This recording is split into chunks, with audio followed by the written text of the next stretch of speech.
Terea, Theoremia. Book of the Lightning Tongue by Anruda the Lamionauti, Zith and Translapau. Page 1. True name of the land at the Nile, Terea, Theoremia, where our ancestors came down. Book of the Lightning Tongue. Pisik Iebvumiek Goldaluna. We have descended from above off the sphere that is called Luna. The false one is exposed, no longer sustained by stolen vital force.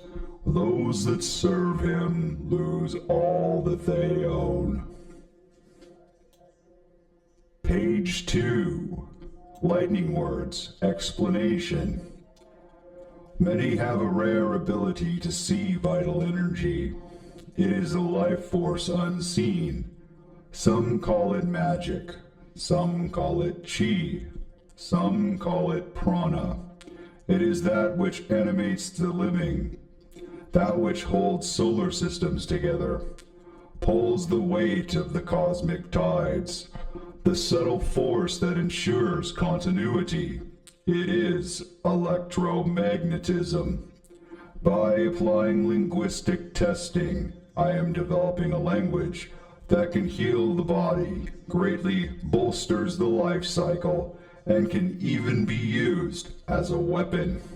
Zith, lightning tongue, gathering clouds of opposing polarity within and without, increasing potency of the sage, expels the unworthy who try and fail to alter history. As the pendulum swings back upon them, they shall know mortal terror. Word guide. First line equals pronouns guide. Numbers for pronunciation order. Second line bracketed form. Third line direct translation. Fourth line definition and effect. Page 3. Right before our eyes.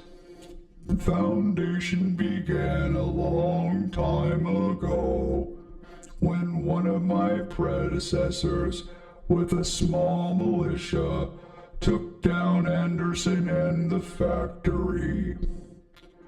051 reporting in.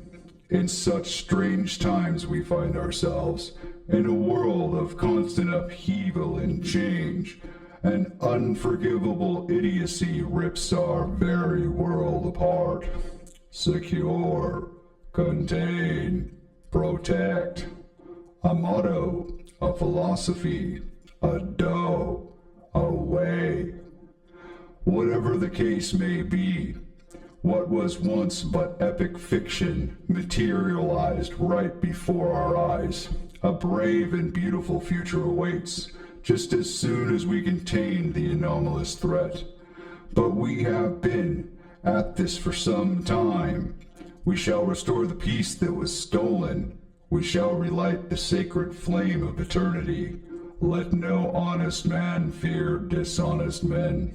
To serve humanity, that is enough.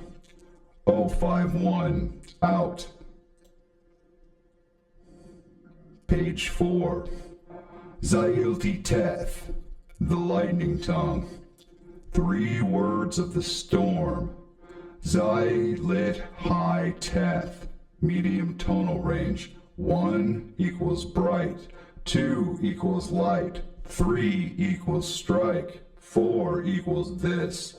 Gathers the first mist, forming precipitation, gathering opposing polarity within and without. First word of the storm.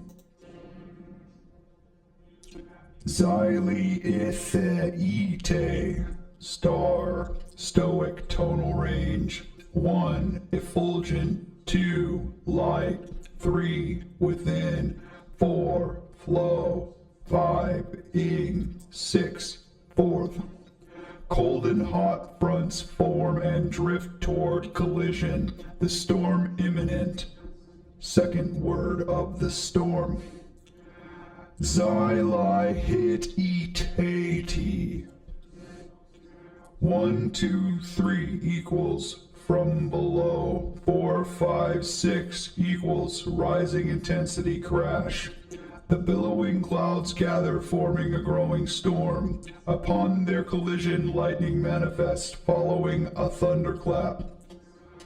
Third word of the storm. Page 5. EM. Electromagnetism. That which pervades anything. Vital energy. Chi. Ki. The life force. It is, however, not spirit. There is some possibility the esoteric stuff that some assume to be spirit may actually be the first degradation preceding the primary elements, although it is not certain. Energy diffused is motion, as opposed to gathered and discharged. Notes. Quiet sounds make EM rise. Loud sounds cause EM to project. Low sounds cause EM to fall. Magnets cause pulling to increase. Before using magnets, learn to see EM through meditation. Only keep the mind still. Consider magnets won't work unless you are aware of your magnetic field. All affinities have a lightning. When you cause one of the poles of magnetism, positive/negative, to be uneven, one pole has more influence. You can then cause magnetic force to increase its generation. Internal memo. I'm pretty sure the amnestics I used in the course of my duties are beginning to wear off. I'm starting to remember otherworldly things. These things, though within description, I feel I should not describe in full, for I can't yet remember exactly what has been redacted.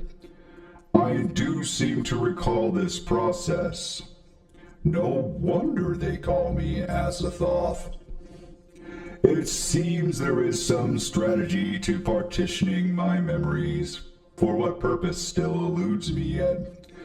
But as I was using my psionic power to more or less communicate through the TV like a crystal ball, a really strange, absolutely bonkers thing happened.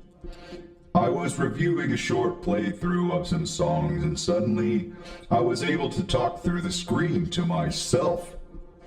I think there are actually 2 of me. I'll explain just as soon as I can possibly understand it. Can't say for sure. Now I'm more perplexed and ponderous than usual. Although I am excited to experiment with this the first free moment I get. Zith. Page 6. More lightning words. Riziar, Riza, Rizier, Zazit.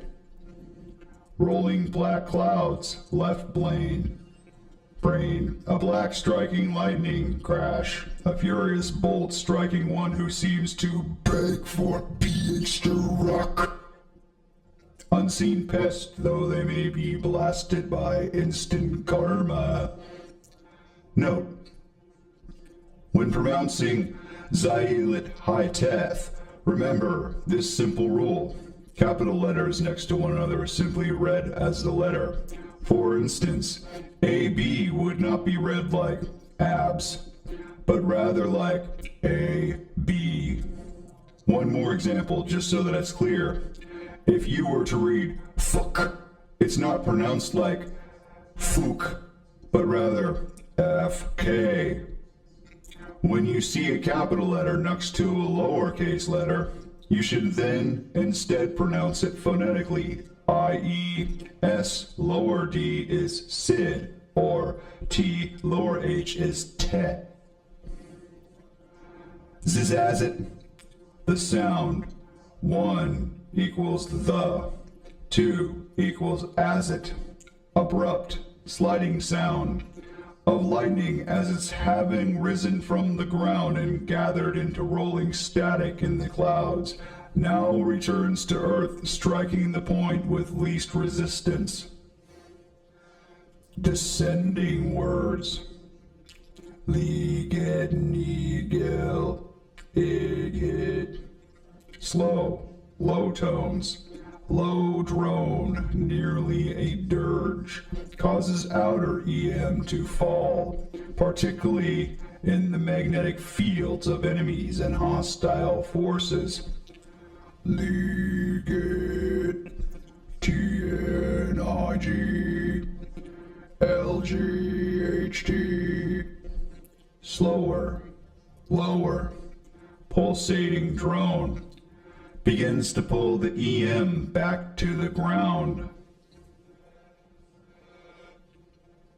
Ilge, Torine, Shorwa, Zita.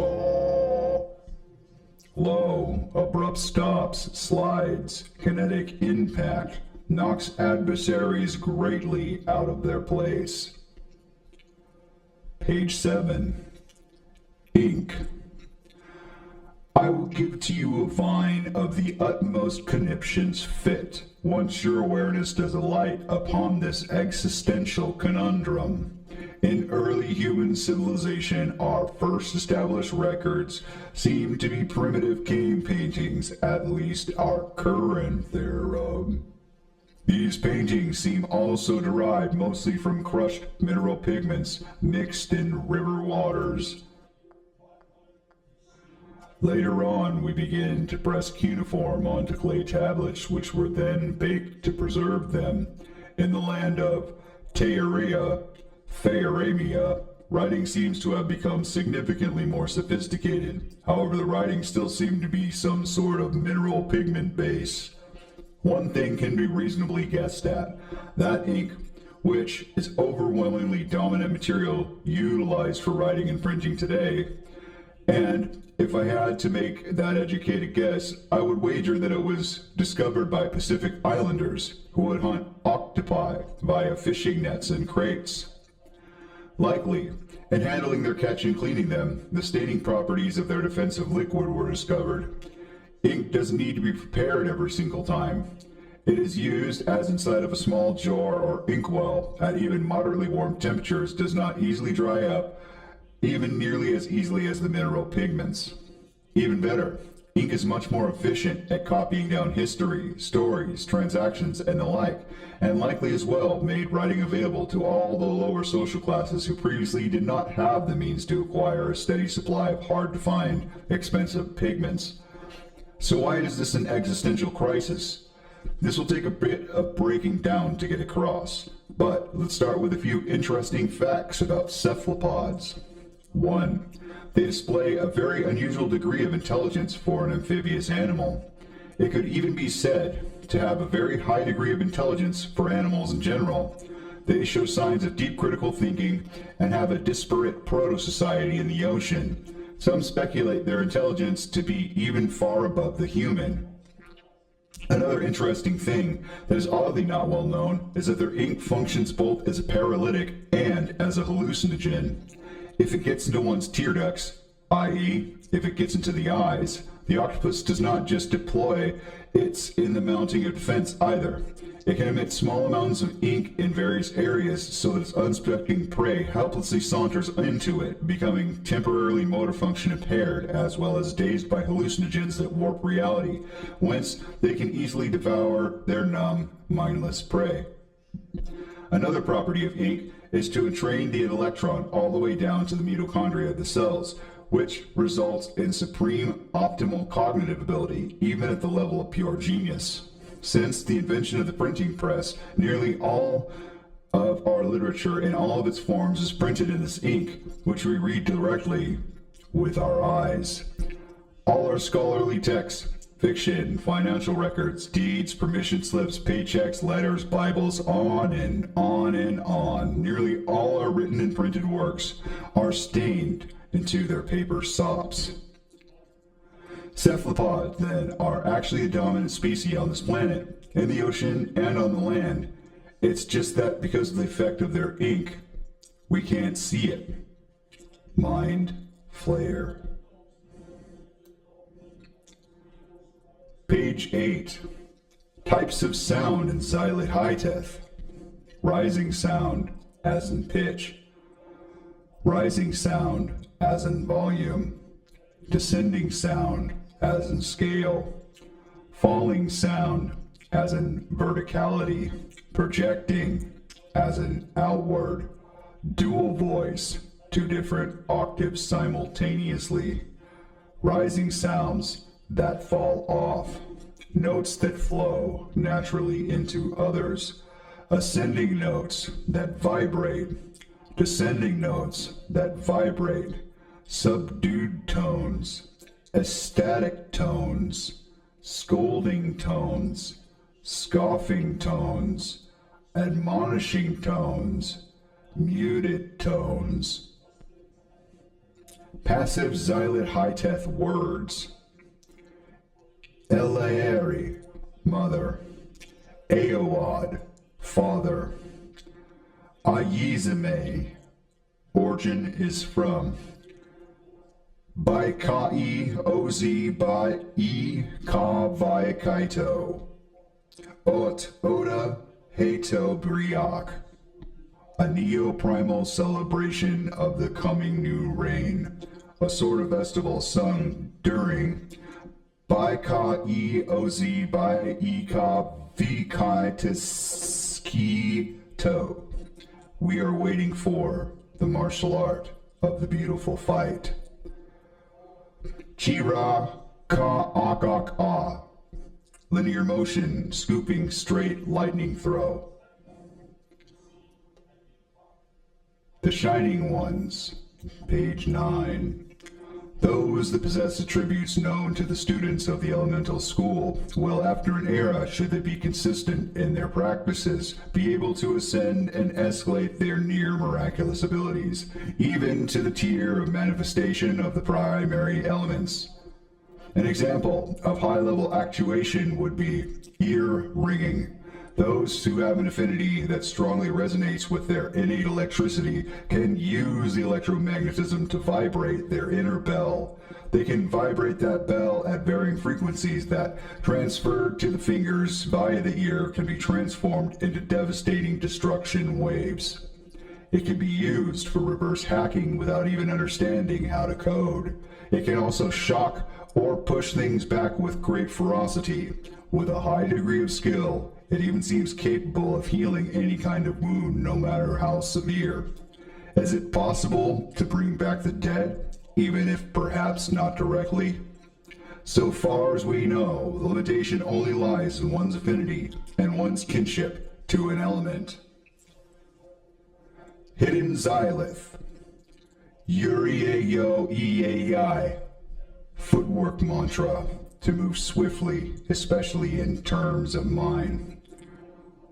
ZYTOSB equals incorrect. Zytos B, correct but incomplete, no bracketing.